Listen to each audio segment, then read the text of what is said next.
All right, so this video is going to be interesting to about 3 people in the world, but for the W163 from 98 to 2005, they used the same wiring harness type deal.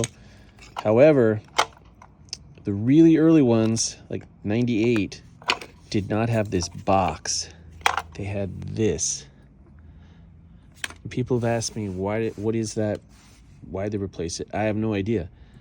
But I found a ripped up one at the junkyard, so I got this and I cut it open, and now we're gonna look and see what's in it.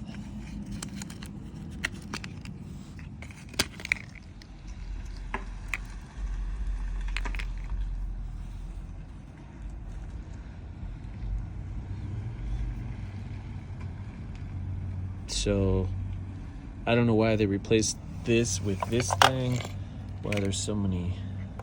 It's the same amount of wires, there's more wires. So I don't know what the deal is, but maybe some of you electronics nerds will know what that is.